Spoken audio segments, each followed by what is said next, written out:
다 함께 사도신경으로 신앙 고백하심으로 목요일 새벽을 하나님께 올려드리겠습니다.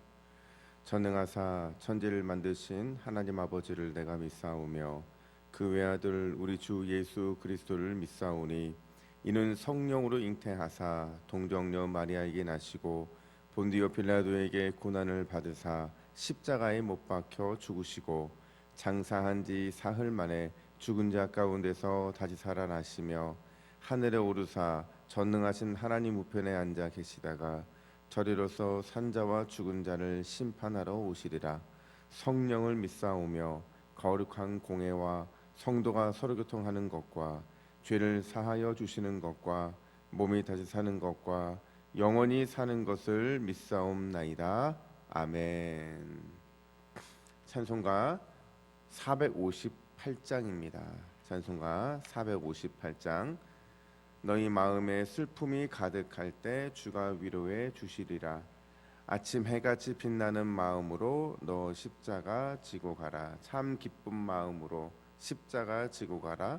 내가 기쁘게 십자가 지고 가면 슬픈 마음이 위로받네. 458장 함께 찬양 올려드리겠습니다. 너의 마음에 슬픔이 가득할 때 주가 위로해 주시리라. 아침 해같이 빛나는 마음으로 너 십자가 지고 가라. 참 기쁜 마음으로 십자가 지고 가라. 내가 기쁘게 십자가 지고 가면 슬픈 마음이 위로받네. 때를 따라서 주시는 은혜로서 가란 심령에 힘을 얻고 주가 언약한 말씀을 기억하고 너 십자가 지고 가라. 참 기쁜 마음으로 십자가 지고 가라. 내가 기쁘게 십자가 지고 가면 슬픈 마음이 위로받네. 내가 맡은 일 성실히 행할 때에 주님 앞에서 상 받으리. 주가 베푸신 은혜를 감사하며 너 십자가 지고 가라. 참 기쁜 마음으로 십자가 지고 가라. 내가 기쁘게 십자가 지고 가면 슬픈 마음이 위로받네. 할렐루야. 우리가 기쁘게 십자가 지고 가면 주님의 슬픔의 위로하심을 받을 줄로 믿습니다. 이 시간 말씀을 받겠습니다. 이 복된 시간에 주시는 하나님의 말씀은 시편 37편 1절에서 11절까지의 말씀입니다. 구약 성경 827면에 있는 시편 37편 1절에서 11절. 여호와를 의뢰하고 선을 행하라라는 제목으로 말씀을 받겠습니다. 우리 한 절씩 교독해 읽겠습니다. 악을 행하는 자들 때문에 불평하지 말며 불의를 행하는 자들을 시기하지 말지어다. 그들은 풀과 같이 속히 배임을 당할 것이며 푸른 채소같이 쇠잔할 것이미로다. 여호와를 의뢰하고 선을 행하라. 땅에 머무는 동안 그의 성실을 먹을거리로 삼을지어다. 또 여호와를 기뻐하라. 그가 내 마음의 소원을 내게 이루어 주시리로다. 내 길을 여호와께 맡기라. 그를 의지하면 그가 이루시고 내 의를 빛같이 나타내시며 내 공의를 정오의 빛같이 하시리로다. 여호와 앞에 잠잠하고 참고 기다리라. 자기 길이 형통하며 악한 꾀를 이루는 자 때문에 불평하지 말지어다. 분노를 그치고 노를 버리며 불평하지 말라. 오히려 악을 만들 뿐이라. 진실로 악을 행하는 자들은 끊어질 것이나 여호와를 소망하는 자들은 땅을 차지하리로다. 잠시 후에는 악인이 없어지리니 내가 그곳을 자세히 살필지라도 없으리로다. 함께 읽습니다. 그러나 온유한 자들은 땅을 차지하며 풍성한 화평으로 즐거워하리로다. 아멘. 정신의학자인 엘미 게이스라는 사람이 사람의 감정에 대한 이런 실험을 하다가 아주 놀라운 사실 하나를 발견하게 되는데, 우리는 그냥 이렇게 숨을 쉬잖아요. 근데 이 숨결을 이렇게 시험관에 놓고 액체 공기로 냉각을 하잖아요. 그러면 이 침전물이 생깁니다. 근데 이 침전물이 참 희한한 게 사람의 감정의 상태에 따라서 이 침전물의 색깔이 변화되는 거예요.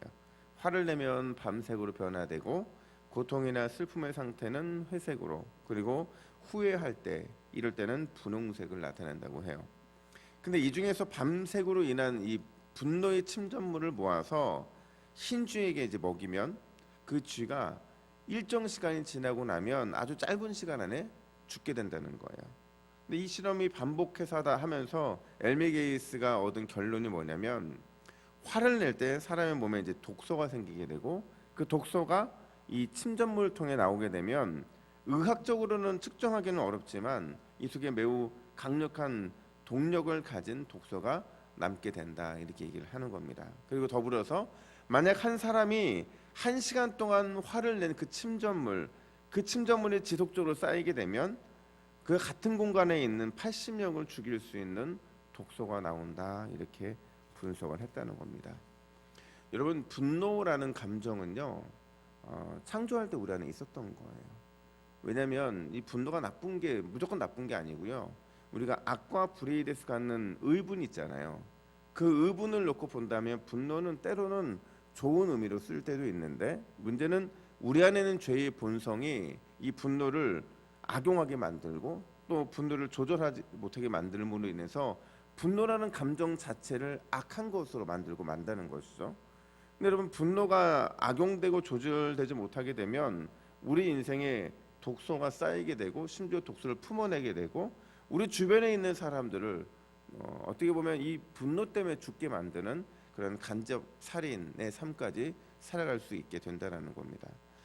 그런 의미에서 우리의 신앙의 숙제는 뭐냐면요, 이 감정 조절, 특별히 분노를 어떻게 조절할 수 있을까 하는 것이 우리의 또 다른 숙제이기도 한다는 거예요. 오늘 시편 37편은요 지혜시입니다. 지혜시라는 건 뭐냐면, 다윗이 자신의 인생 속에서 깨달은 이런 교훈을 후대 사람들에게 알려주기 위한 시편이라는 거죠. 특별히 오늘의 핵심은 뭐냐면, 악과 불의를 어떻게 그리스도인들이 대할 것인가, 특별히 악과 불의를 행함에도 불구하고 형통하게 살아가고 있는 이런 사람들을 과연 우리는 어떻게 마주해야 하는가, 어떻게 그들을 분노하지 않고 대할 수 있는가 하는 것이 오늘 본문의 핵심이라는 겁니다. 다윗은 두 가지 교훈을 주고 있는데, 첫 번째로 다윗은 분노의 감정이 느껴질 때 다른 사람이 아니라 자기 자신에게 집중할 것을 권면하고 있어요. 1절 말씀 보면, 악을 행하는 자들 때문에 불평하지 말며 불의를 행하는 자들을 시기하지 말지어다 이렇게 말을 하고 있어요. 저는 가끔 보면 이 다윗이요 여러분 이 마음을 들여다보는데 아주 전문가입니다. 그러니까 선수예요. 사람의 눈빛을 보고 있고 사람의 마음을 들여다보고 있으면 그가 이 어떤 마음을 가지고 이런 말을 하고 있고 어떤 태도를 보이는지를 아는 거예요. 왜냐하면 자기 자신이 그 마음이 어떠한지를 꾸준히 살폈던 사람이 바로 다윗이기 때문에 그래요. 그가 지은 시편을 보면 참 이 마음을 들여다보는데 참 정통한 사람이 바로 이 다윗이라는 사람이거든요. 오늘 특별히 악을 행하는 자들 때문에 불평하고 또 시기하는 이유, 그 이유가 무엇인가를 다윗은 잘 살피는데 그 이유가 뭐냐면 자꾸 다른 사람에게 집중하기 때문에 이 분노의 감정이 생긴다는 거예요. 특별히 악을 행하는 사람들에 집중하다 보면요 여러분 악을 행하는 사람들은요 늘 형통한 삶을 살게 되어 있습니다. 사탄이 그걸 그렇게 만들어요. 악을 행하는 사람이 악을 행할 때 금방금방 그에 대한 심판이 내려지면 누가 악을 행하겠습니까? 사탄은 끊임없이 악을 행할 수 있도록 장려하고 악한 것들을 통해서 많은 좋은 일들이 일어나는 것처럼 착각을 일으키게 만드는데 의인이 또 하나님의 백성들이 그런 악인과 악을 행하는 자들의 형통함을 보고 있으면 자연스럽게 분노하게 되고 그 마음의 분노가 나를 망가뜨릴 수밖에 없게 된다는 겁니다. 그래서 다윗은 뭐라고 말하고 있냐면 8절 보니까 분을 그치고 놀이를 버리며 불평하지 말라 오히려 악을 만들 뿐이다 이렇게 말하고 있어요. 오히려 이 분노의 감정이 생길 때 다른 사람에게 집중하는 것이 아니라 자기 자신에게 집중하는 삶을 살아야 된다고 강력하게 말하고 있는 겁니다. 왜냐하면 악은 결국 하나님께서 심판하실 것이고 악인에 대해서는 하나님이 그의 마지막 미래를 처분하실 것이기 때문에 그래요. 반대로 의인은 기쁨과 즐거움이 가득한 결말을 종국에는 맞이할 것이기 때문에 그들의 잠깐의 형통 때문에 우리가 마음을 분노하게 하고 흔들리지 말아야 될 것이라는 것이죠. 10절부터 11절 말씀 보세요. 우리 같이 읽겠습니다. 시작. 잠시 후에는 악인이 없어지리니 내가 그곳을 자세히 살필지라도 없으리로다. 그러나 온유한 자들은 땅을 차지하며 풍성한 화평으로 즐거워하리로다. 아멘. 한마디로 악인의 결말은 하나님께 맡기라는 겁니다. 내가 반드시 이 땅에서 그 악인의 결말에 대해서 심판을 하든지 아니면 마지막에 하나님 나라에서 그를 심판하겠다 이렇게 말하고 있어요. 그러면서 동시에 성도는 자신을 부지런히 살펴서 주님이 주실 그 결말을 기대하며 살아야 된다는 겁니다. 우리 사랑하는 믿음의 동역자 여러분, 분노는 자신의 마음을 컨트롤할 때 비로소 제 역할을 하게 됩니다. 먼저 나를 살피고 다른 사람을 바라보는 것, 그것이 분노를 조절할 때 가장 중요한 방법이라는 겁니다. 오늘 이 새벽 특별히 분노할 것이 있으신 마음이 있다면 여전히 악의 이런 형통 때문에 우리 마음이 힘들고 어려운 것이 있다면 주님께서 여러분들의 마음을 먼저 살피기를 원하세요. 그리고 여러분들에게 그 결말을 하나님께 맡기고 오늘도 여러분들은 여러분들의 미래에 대한 결말을 기대하며 주 앞에 기도하는 이 복된 시간 되기를 예수님의 이름으로 축복합니다. 뿐만 아니라 두 번째로 다윗은 하나님을 신뢰하고 그럴 때일수록 더욱 선을 행하기를 힘쓰라 이렇게 말하고 있습니다. 우리 3절 말씀 보세요. 3절 같이 읽습니다. 시작. 여호와를 의뢰하고 선을 행하라. 악에 머무르는 동안 그의 성실을 먹을거리로 삼을지어다. 아멘. 여러분 하나님의 성실을 먹을거리로 삼으라라는 것은요 마치 양들이 들에서 이런 그 먹을거리, 그러니까 특별히 풀을 뜯어 먹는 것처럼 목자이신 하나님만 신뢰하고 그분이 주시는 말씀을 따라가면서 의지하라 그런 얘기를 하고 있는 겁니다. 그러는 가운데서 더욱 부지런히 선한 일을 행해야 된다, 착한 일을 행해야 된다 이렇게 말하고 있어요. 여러분 마음에 분노하는 것과 선을 행하는 것이 무슨 상관이냐 이렇게 물어볼 수 있는데요. 선을 행하다 보면 하나님을 더 신뢰하다 보면 다른 무엇에 비교거리가 생기질 않습니다. 분노할 때 특별히 악의 형통에 대해서 분노할 때 우리의 마음을 들여다보면 비교의식이 있거든요. 나는 이렇게 살아가고 있는데 왜 나는 복을 못 받는 것이고 저희는 저렇게 악행하며 살아가고 있는데 왜 저런 복을 받을까라는 비교 의식 때문에 그런 거예요. 오늘 말씀은 우리가 선한 일에 집중하다 보면, 하나님의 일하시는 선한 일에 집중하다 보면 다른 무엇에 우리 이제 마음이 갈리거나 비교 의식을 갖지 않게 된다, 그런 말을 하고 있는 거예요. 그러면서 오늘 본문에서 하나님을 신뢰하고 더욱 선을 행하는 자들에게 주시는 하나님의 특별한 보너스 선물이 있는데, 4절부터 6절을 보면 또 여호와를 기뻐하라. 그가 내 마음의 소원을 내게 이루어 주시리로다. 내 길을 여호와께 맡기라. 그를 의지하면 그가 이루시고 내 의를 빛같이 나타내시며 내 공의를 정오의 빛같이 하시리로다. 할렐루야. 분노 대신 하나님을 기뻐하기로 결단하면 우리를 한낮의 햇살처럼 빛나게 해주시겠다, 이렇게 말씀하고 계세요. 그리고 마음의 소원을 반드시 이루어 주시겠다라는 약속도 그 속에 담아놓고 있는 거죠. 제가 설교를 준비하다가 한 10년 전에 읽었던 책 하나가 떠올랐는데, 아마 여러분 이 책을 읽어보신 분들 계실 거예요.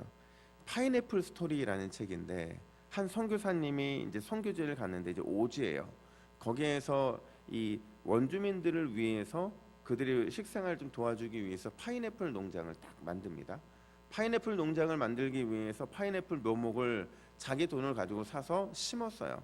심고 나서 그들에게 파인애플을 나눠줄 수 있는 길을 모색하다가 함께 그들에게 일을 시킨 거예요. 근데 파인애플 묘목은 그냥 그 해에 심어서 나오는 게 아니라 3년을 기다려야 된다는 거예요. 3년을 기다렸다가 이제 열매가 맺히고 파인애플을 먹을 수 있는 열매가 주렁주렁 맺혀지니까 이제 이걸 따서 원주민들과 함께 해야겠다 생각을 했는데, 아침에 가보니까 파인애플이 단 한 개도 안 남아 있는 거예요.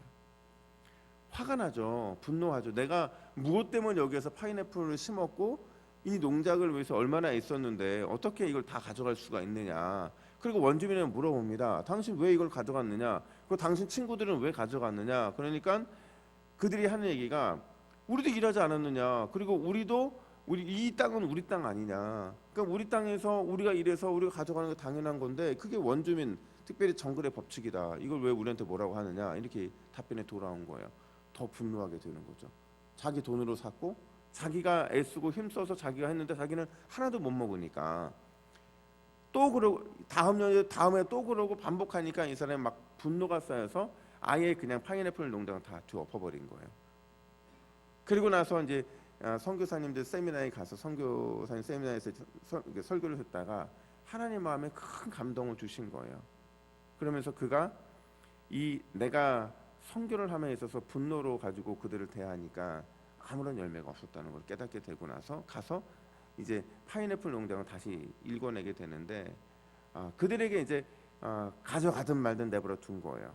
근데 이제 원주민들이 당황한 겁니다. 왜냐하면 맨날 화나고 분노하던 선교사님이 화내고 분노를 안 하니까, 당신이 어떻게 화내고 분노하지 않느냐 했더니 그가 뭐라고 했냐면, 이 밭을 하나님께 드리기로 결정했습니다, 이렇게 얘기를 하는 겁니다. 그 다음부터 원주민들이 한 명씩 예수를 믿기 시작하는 거예요. 그러니까 이게 파인애플 스토리가 무슨 얘기를 하는 거냐면요, 우리가 마땅히 받아야 될 것에 대해서 분노하게 될 때 결국 그 분노가 많은 열매를 잃어버리게 만든다는 거죠.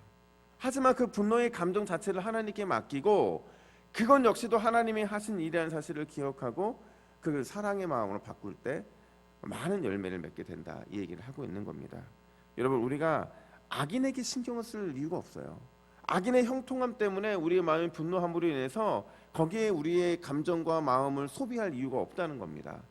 우리가 하나님이 우리에게 원하는 것은 악인의 형통하든 말든 우리는 하나님께 우리의 마음을 드리면서 하나님만 의지하며 살아가게 된다면 결국 하나님이 모든 걸 하시겠다는 거예요. 악인의 자취가 땅에서 곧 사라지는 것을 목격할 뿐만 아니라 그것을 참고 기다렸던 우리의 삶에는 악인이 봄에 더 이 마음에 이 비교의식이 생길 만한 형통함으로 우리의 삶을 열어주시겠다라는 겁니다. 여러분, 성도의 무기가 무엇입니까? 끝까지 하나님을 신뢰하고 그분이 주시는 그 축복과 은혜를 누리는 것인 줄로 믿습니다. 우리가 오늘 하루 특별히 이제 명절이잖아요. 부산은 모르겠습니다. 근데 이제 중간에 있는 대전에는 성도들이 늘 위아래로 다 떠나요. 그래서 새벽 예배 가면 2명, 3명 이렇게 앉아 있을 때가 많거든요. 그 많은 그 큰 교회에도 2명 3명 앉아 있는데 꼭 그 주가 힘들어요. 왜 힘드냐면 명절 끝내고 돌아왔을 때 가족들을 만나고 돌아왔을 때 이 그 상한 감정과 아픔과 상처들이 있거든요. 예수님이 있는 것 때문에 또 잘 사는 형제들 때문에 이런저런 일들 때문에 참 힘든 일들이 많이 있는데 그때마다 늘 저희가 신방하면서 위로하고 격려를 합니다. 여러분, 여러분들 때문에 온 가족이 웃었으면 좋겠습니다. 여러분의 복의 통로, 여러분의 축복의 은혜의 통로로 인해서 많은 사람들이 그리스도의 사랑을 알았으면 좋겠습니다. 여러분이 분노할 문제들 다 주 앞에 내려놓고 오히려 사랑으로 그 묘목을 심을 때 더 많은 열매를 맺는 이번 명절이 되기를 예수님의 이름으로 축복합니다. 함께 기도하겠습니다. 하나님 아버지 감사합니다. 하나님, 우리가 악과 또 악인의 형통함을 바라보며 늘 우리의 마음이 분노할 때가 있는데 그럴 때일수록 내 자신을 먼저 살피기를 원합니다. 내게 주신 복과 내게 주신 은혜를 먼저 생각하게 하여 주시고 특별히 악인의 결말을 기대하면서 또 우리의 형통함을 기대하면서 그 마지막 결말을 기대하는 마음으로 이 분노의 마음을 잘 컨트롤할 수 있도록 인도하여 주시옵소서. 더욱 선을 행하기를 원합니다. 더욱 부지런히 착한 일을 행함으로 하나님이 우리에게 주시는 내 공의를 정오의 빛같이 하시리로다. 이 특별한 선물을 받아 누리는 우리 모두가 되게 하여 주시옵소서. 감사드리며 예수님의 이름으로 기도하옵나이다. 아멘.